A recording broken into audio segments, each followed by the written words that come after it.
Revision of Euclid's geometry. Okay, देखते हैं हमने क्या क्या पढ़ा था। एक बार पेन चेंज कर लेते हैं हम लोग, जस्ट सेकेंड। Yes, okay. तो हमने देखा था कि ज्योमेट्री क्या होता है। जियो मतलब अर्थ और मेट्री मतलब मेजर। तो अर्थ को मेजर करने के लिए, अर्थ बनाने के लिए, है ना, इसलिए हम ज्योमेट्री पढ़ते हैं। फिर हमने स्टोरी देखी थी। फिर हमने और देखा था कि ज्योमेट्री किस लिए यूज़ होती है। तो फॉर कैलकुलेटिंग सिंपल एरियाज और doing simple constructions, right. Pyramids, volume of granaries, constructing canals, इन सब के लिए यूज़ होती है। हमने देखा था पहले हड़प्पा और मोहनजोदारो में भी इन सबको यूज़ किया गया है। जैसे ब्रिक्स का हमने देखा था, अंडरग्राउंड ड्रेनेज सिस्टम, उनके रूम्स, इन सब के लिए, है ना। फिर हमने इंडियन ट्रेसेस भी देखे कि सुलभा सूत्रास वगैरह के लिए, है ना। फिर इसमें हमने देखा था कि एक ग्रीक मैथमेटिशियन थे थेल्स, और इन्होंने भी ज्योमेट्री, स्टेटमेंट ऑफ सर्कल वगैरह के बारे में बताया था। फिर उनके फेमस प्यूपिल थे, मतलब उनके साथ काम करने वाले, क्लोज स्टूडेंट ऐसा बोल सकते हो, पाइथागोरस थे। पाइथागोरस का तो हम सबको फेमस पता है कि Pythagoras right angle triangle theorem, है ना। ये राइट एंगल है, तो ये ए है, ये बी है, ये सी है, तो A square plus B square is equals to C square, है ना। फिर हमने, ये रिवीजन लेक्चर है, बहुत डिटेल एक्सपेक्ट मत करना, और ये चैप्टर भी डिटेल वाला नहीं है ना। ये मैंने पढ़ाया भी बहुत डिटेल में नहीं है, मतलब पढ़ाया है लेकिन मतलब ऐसा ही चैप्टर ही है ना। फिर हमने देखा था डेफिनेशंस, एक्सियोम्स, पोस्टुलेट्स क्या होते हैं। कुछ डेफिनेशंस देखी थी कि सरफेसेस क्या होता है ना। तो जैसे जिसको बाउंड्रीज है वो सरफेस है ना। फिर सरफेसेस की बाउंड्रीज को लाइंस बोलते हैं। या फिर वो कर्व में भी हो सकता है, जैसे सिलेंडर का है तो ये कर्व है, तो ये भी एक सरफेस है ना। These lines and in points, एक लाइन का एंड क्या होगा, पॉइंट्स होंगे। फिर हमने देखा था कि डायमेंशंस क्या होते हैं, अलग अलग डायमेंशंस। फिर एक्सियोम्स देखे थे, सॉरी डेफिनेशंस देखे थे। तो अलग अलग डेफिनेशंस की पॉइंट, जिसकी कोई एरिया नहीं होता, जिसका कोई पार्ट नहीं होता, है ना, ब्रेड्थ नहीं होता, ठीक है, ब्रेड्थ हाइट नहीं होता, एरिया नहीं होता, है ना।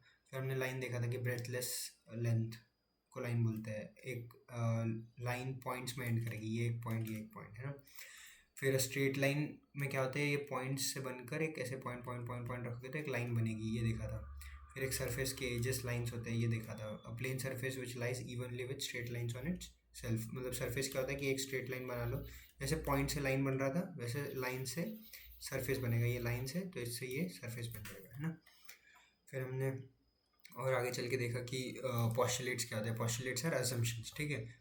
एक्सियोम्स क्या होते हैं, कॉमन नोशंस, कॉमन सेंस, ठीक है। तो यूक्लिड्स के कुछ कॉमन सेंसेस थे, कॉमन नोशंस थे, कॉमन समझ थी उसकी, तो उनकी, तो उसमें क्या क्या था कि इक्वल थिंग्स में, मतलब कोई दो चीज़ें इक्वल है, मतलब सी बी के बराबर है और ए बी के बराबर है और सी भी बी के बराबर है, तो ए भी सी के बराबर होगा, ए और सी एक दूसरे के बराबर होंगे। फिर ए में सी ऐड करो और बी में सी ऐड करो, अगर ए और बी इक्वल है तो ए में सी ऐड करो और बी में सी ऐड करो तो ये इक्वल होंगे। वैसे ही माइनस करो तो इक्वल होंगे, मल्टीप्लाई करो तो इक्वल होंगे, डिवाइड करो तो इक्वल होंगे, है ना, ठीक है। फिर और क्या देखा था कि दो चीज़ें अगर कोइंसाइड कर रही है एक के ऊपर एक तो वो इक्वल रहेगी, है ना, ये भी हमने देखा था। फिर हमने यहाँ पे थोड़ा सा पार्ट है, प्रिंसिपल ऑफ सुपरपोजिशन, ये वाला पैराग्राफ है एक, ये वाला आप पढ़ सकते हो, है ना। फिर यूक्लिड के पास 5 पोस्टुलेट्स दिखे थे हमने, जिसमें क्या क्या है, may be drawn from any point 1 point two any other point, ठीक है। अ स्ट्रेट लाइन में be drawn from 1 point two any other point, ठीक है। एक स्ट्रेट लाइन बनाई जा सकती है दो पॉइंट्स के बीच में। यहाँ पे 2 डिस्टिंक्ट पॉइंट्स में एक यूनिक लाइन होगी, ठीक है। एक पॉइंट से कितने भी लाइन पास कर सकते हैं कैसे भी, लेकिन 2 पॉइंट दे रखे तो उनसे एक ही यूनिक लाइन पास होगी। जैसे यहाँ पे आप देख सकते हो कि मल्टीपल लाइन्स पास हो रही है, लेकिन इन 2 पॉइंट से एक ही यूनिक लाइन पास हो रही है ना। फिर एक टर्मिनेटेड लाइन है तो वो इनडेफिनेटली प्रोड्यूस हो सकती है इधर भी और इधर भी, है ना। फिर हमने और देखा था कि circle can be drawn with any centre and any radius, कोई भी सेंटर ले लो और उसका कोई भी रेडियस ले लो, आप एक सर्कल बना सकते हो, ये भी बना सकते हो, ये भी बना सकते हो, ठीक है। फिर हमने और देखा था, मतलब कि अरे ये क्या हो गया, हमने और ये 5th पोस्टुलेट देखा था, 4th रह गया है ना। Right angles are equal to one another, दो राइट एंगल्स है तो उनको आप देखोगे तो ये जो एंगल रहेगा वो एंगल 90 डिग्री रहेगा, इक्वल ही रहेगा, है ना।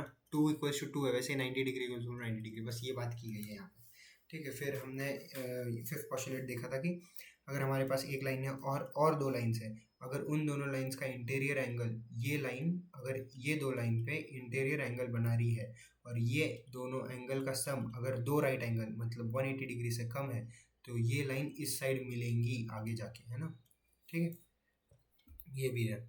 फिर हमने इसमें और देखा था कि system of axioms is called consistent, ठीक है। फिर डिडक्टिव रीजनिंग देखा था कि इससे ये प्रूव होगा, इससे ये प्रूव होगा, है ना। तो उसको क्या बोलते हैं, प्रोपोजिशंस या फिर थियरम्स। इन स्टेटमेंट्स को क्या बोलते हैं, statements that were proved are called propositions या फिर थियरम्स, ठीक है। फिर हमने कुछ एग्जांपल्स देखे थे कि ए बी और बी सी अगर है तो ए सी के बराबर कैसे कर सकते हैं, तो कोइंसाइडिंग वाला रूल लेके हम यहाँ पे प्रूव कर सकते हैं। फिर हमारे पास इक्विलैटरल ट्रायंगल वाला है, तो इसको कैसे कर सकते हैं, तो इसको हम वही मतलब ये एक सर्कल बना दिया, ये एक सर्कल बना दिया, जहाँ मीट हो रहे हैं ये इक्वल बनाएंगे, है ना। सर्कल और लाइन वाला रेडियस ऑफ सेम सर्कल, वो सब से हम कर सकते हैं ना।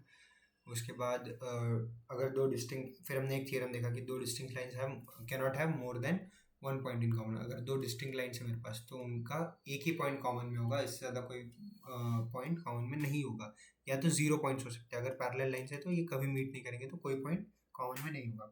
इसका भी प्रूफ हमने देखा था कि दो पॉइंट से एक यूनिक लाइन पास होगी, उससे कर सकते हैं, है ना। फिर और भी एक्सरसाइज में कुछ क्वेश्चन है, आप ट्राई कर सकते हो।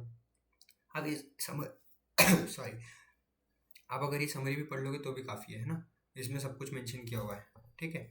4 पॉस्टुलेट्स है, 5th पॉस्टुलेट यहाँ पे पता नहीं क्यों नहीं दिया हुआ है, नीचे दिया हुआ है क्या, 5th पॉस्टुलेट नहीं, तो पॉस्टुलेट 5 भी आप लिख लेना यहाँ पे, ठीक है।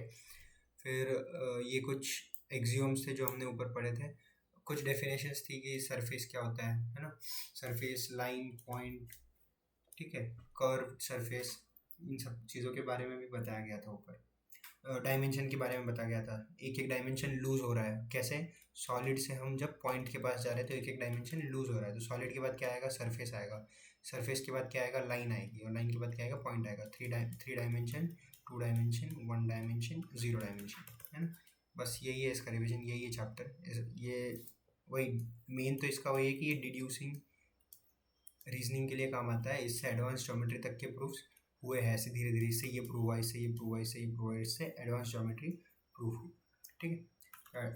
बस इसलिए ये चैप्टर है, ठीक है।